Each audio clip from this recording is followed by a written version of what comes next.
Meron hong binubuong pangarap itong si Senator Tolentino na siyang ibinulgar ni Senate President and Senator Mig Zubiri. Paano ba naman kasi guys, nag-resign itong si Senator Tolentino sa Senate Blue Ribbon Committee. At yun na nga, dahil nga pinag-uusapan kung bakit ba siya nag-resign, ibinulgar ho sa private conversation ni Mig Zubiri itong plano kung bakit ho nag-resign itong si Tolentino. So, itong Senate Blue Ribbon Committee, guys, isa yan sa may pinakamabigat and pinaka-most important committee at meron huyang hinahawakan na napakalakas na power na siyang, di ba, sa pangangalaga ni Tolentino. Pag mag-resign ho, guys, si Tolentino, ang papalit dyan, it's either si Alan Peter Cayetano, si Pia Cayetano, si Chis Escudero, at si Sonny Angara. Sila ho yung mga possible person na,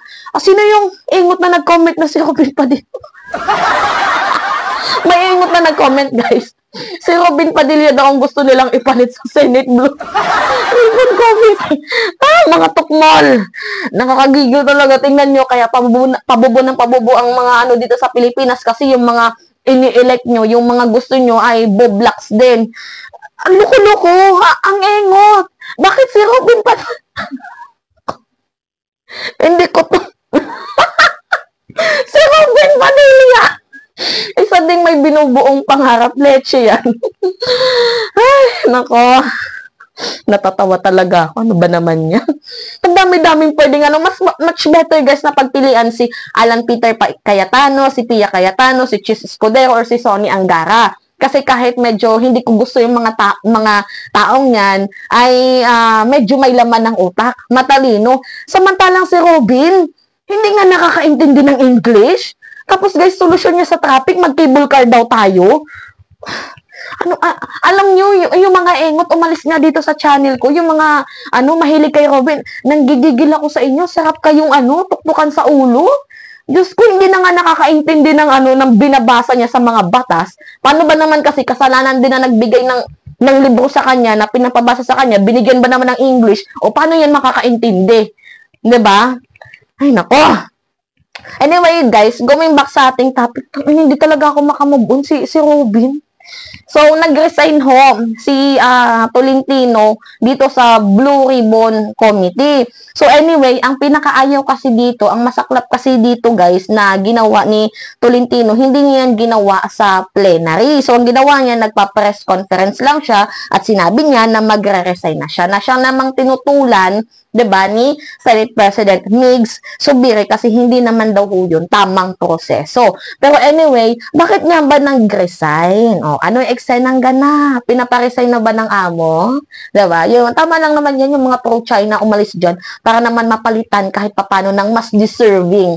So, para sa akin, sa mga pinagpipilian, much better na sa akin si Pia Cayetano. Pero sabi din naman ng nakita ko sa balita, si Bato or si Bongo din daw ho, at saka si Alan Peter Cayetano. Anyway, pag-uusapan naman din yan pagdating ng session ngayong January. So anyway, basahin natin itong sabi dito sa Manila Bulletin. Tolentino resignation.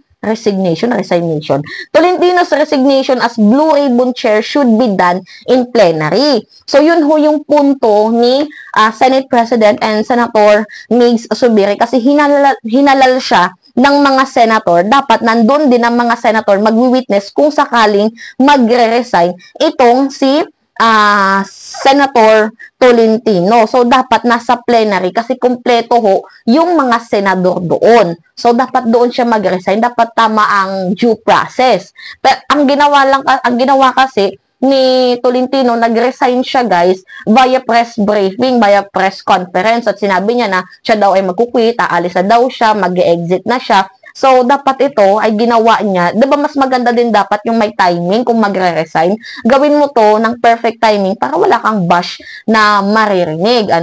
So, okay lang din naman sa akin na mag-resign siya. Total, wala din namang nangyari nung hinawakan niya yung Blue Ribbon Committee. Okay lang din naman sa akin na mag-resign siya. Pero diba sana, as a respect, sana ginawa mo to sa plenary. Kasi, hinalal ka ng mga senator, dapat witness din yung mga senator na naghalal sa'yo kung paano ka aalis. Kahit yung pangako mo na 1.5 year, 'di ba? Kahit naman sinasabing may word of honor ka, dapat gawin mo pa din ang pagre-resign mo with respect. Anyway, basahin natin 'to. Senate President Juan Miguel Mig Zubiri has hinted at the intention of Senator Francis Tolentino to resign as a Senate Blue Ribbon Committee chairman, but said that the latter must do this in plenary. Yan ho yung pinaglalaban ni Mig Zubiri. Pero anyway, ito na nga yung reason behind kanyang resignation. Pero ang napapansin ko, parang it's either, ito, basahin lang muna natin to kasi meron akong 2 punto dito mamaya, guys. Sabi ni Miguel Zubiri, sabi niya kasi sa akin, sa sobrang busy niya raw, kailangan daw niyang mangampanya.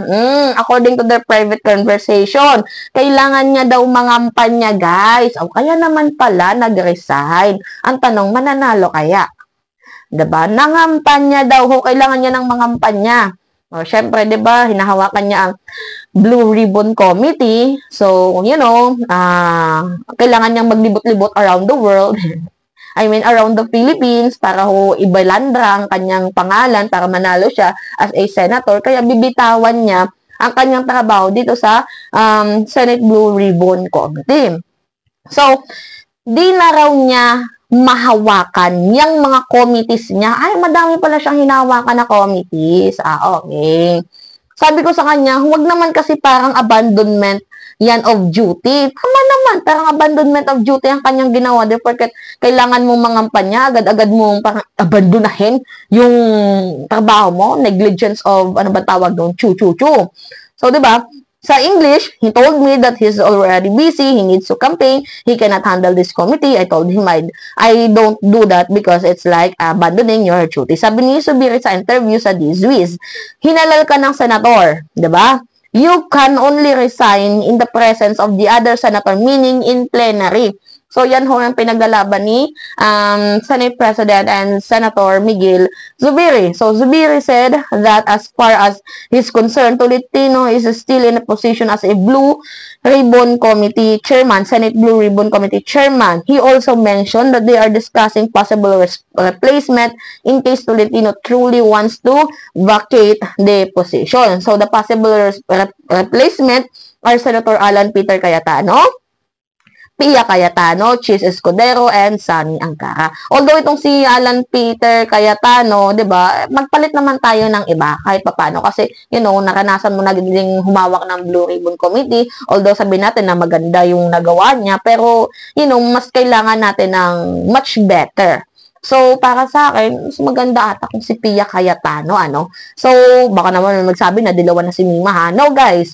Kasi sila lang naman yung pangalang na mention dyan, 'di ba? Wala nga dito na, hindi nga dito na mention si Robin, tapos gusto niyo papasukin si Robin, itukmul yun. Maloka kayong mga ano ba yan? Umalis nga kayo dito sa channel ko, tong mga ano na to, tong mga maka-Robin na to. Alam niyo naman, Boblocks yun, si Robin pa yung gusto niyong ihalal sa Senate Blue Ribbon Committee. Ang titilok niyo, 'di ba?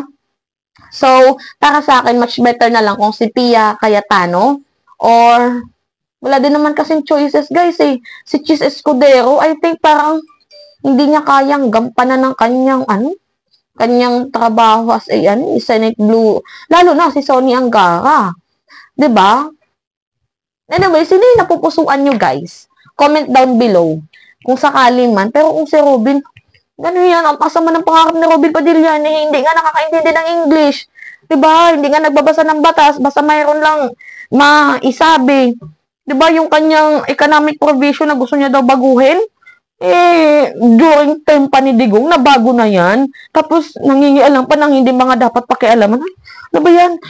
Ang daming tukmol sa Pilipinas, no, guys? Kaya talaga, you know, yung mga senador natin, hindi naman sa pangmamaliit, for example, kay Robin Padilla, ano bang napasok sa mga kukote nyo? Bakit yan pa yung naging number 1 senator? At bakit yan pa yung napili nyo? Tapos gusto nyo ihalal sa Senate Blue Ribbon? Ayokong magalit ngayong araw, you know. antitilok ng mga Pilipino kaya pabubo na pabubo ang bansang Pilipinas kasi nang dahil din yan sa inyo, nag-i-elect kayo ng mga senator na mga jutang ginenang ginemes na yan. Hey!